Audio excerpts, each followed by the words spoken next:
Hello, class.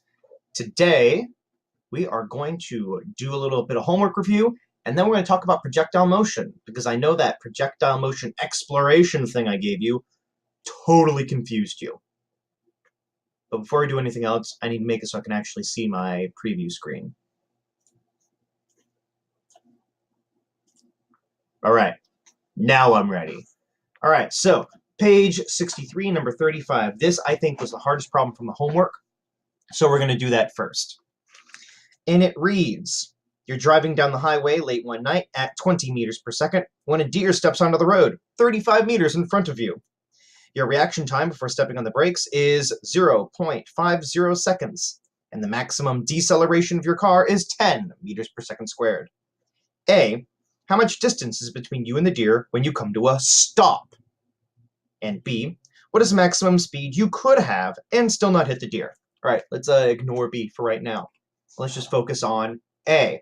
Let's see what it said. It said, all right, well, I'm driving at 20 meters per second, positive.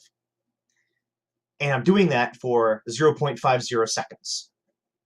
I started at a position of 0 meters because I said so. How far did I go? All right.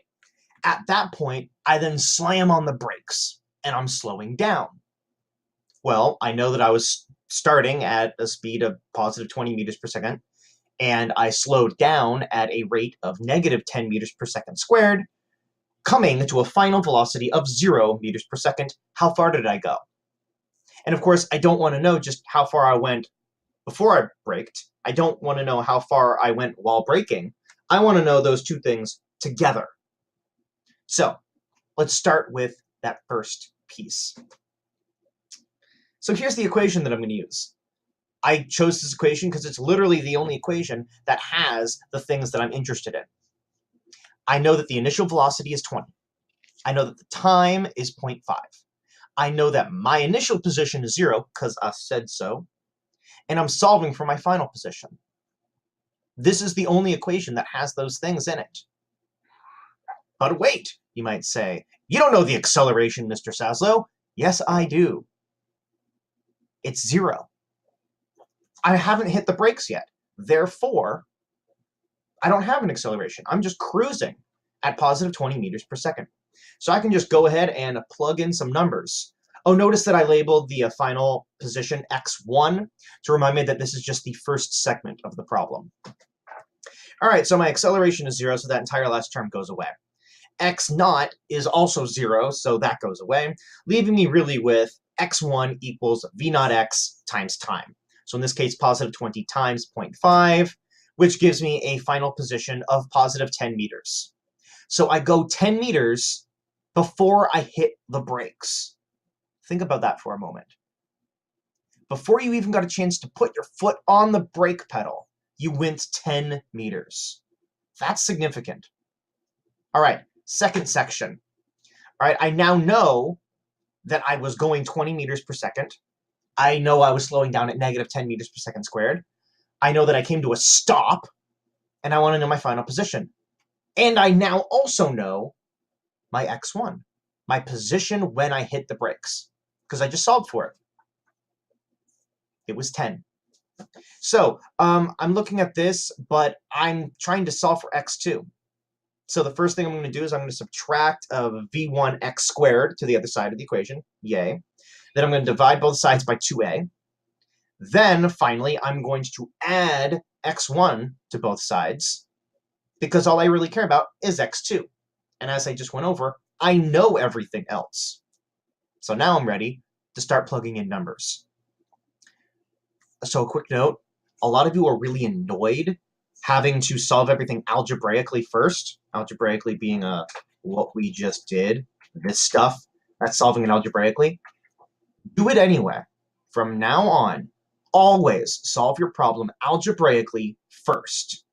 The reason is because this is AP Physics, and the part B, C, D, E, and F of your free response problems are going to often rely on the algebraic solution, not the numerical solution. You'll see what I mean when we hit part B. All right, so we got this, plugging in numbers. Yay! All right, one thing here that really tripped me up, when I go from here to here, notice how on top it's negative 400. First time I did this problem, I left that as a positive 400 because I forgot about how in this step it's minus positive 20 squared. So positive 20 squared is positive 400. Minus positive 400 is negative 400. I point that out because that really simple mistake gives you a drastically different answer. All right, let's continue. Let's see, negative 400 divided by negative 20 gives me positive 20 plus positive 10 gives me positive 30 meters. Do I hit the deer? The answer is no. The deer was 35 meters away from me, and I went 30 meters. Therefore, I still got 5 meters between me and the deer. Yay! Now, what if I wanted to do that entire problem algebraically? Well, on the left, I have my solution for part 2, and on the right, I have my solution for part 1. I'm literally just going to take the part 1 solution and plug it in to the part 2 solution, giving me what's on the bottom there. And purely by plugging in all my numbers, I can get my answer. How far did I go? Note here that at that bottom equation, the t, that's your reaction time, not your breaking time. Notice also that I changed v1x to v0x because they're the same thing, and I wanted to point that out. Because as I'm going from initial to hitting my brakes, I'm not yet slowing down. Therefore, my initial velocity is the same as my velocity when I hit the brakes. All right, now we're ready for part B. How fast could I have gone and gotten away with it? Well, that would be this equation right here, where x2 equals 35. Except then I got to do a bunch of algebra, so I'm going to back up. What am I going to solve for here? I want to know how fast could I have gone. So I want to solve for v0. All right, so first thing I'm going to do is I'm going to distribute 2a. Notice also that I changed v1x into v0x. And now I just need to solve for v0x. So I need to find a way to combine those two v0x's. All right, I got a v0x times time and a v0x squared. So I'm going to, I know my final velocity is 0 because it says in the problem I'm coming to a stop. Do you guys see what I see here? I see that I have v0 squared. I have 2a times t times v0x. And then I got 2ax2. This is a quadratic equation here, where v0x is my variable. In this case, a is 1, b is negative 2at, and c is 2ax2. So at this point, I'm actually going to stop the problem, because it doesn't matter what the numbers are. If I solve it algebraically, like I just did, it doesn't matter what the numbers are, because my problem's done. Now I just run this through quadratic formula. I get my two possible answers. One will make sense, one won't.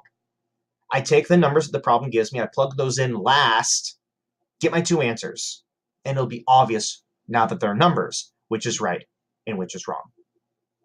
And this is why you do all your work algebraically, because otherwise I would have had to start over at the very, very beginning and done all of it all over again.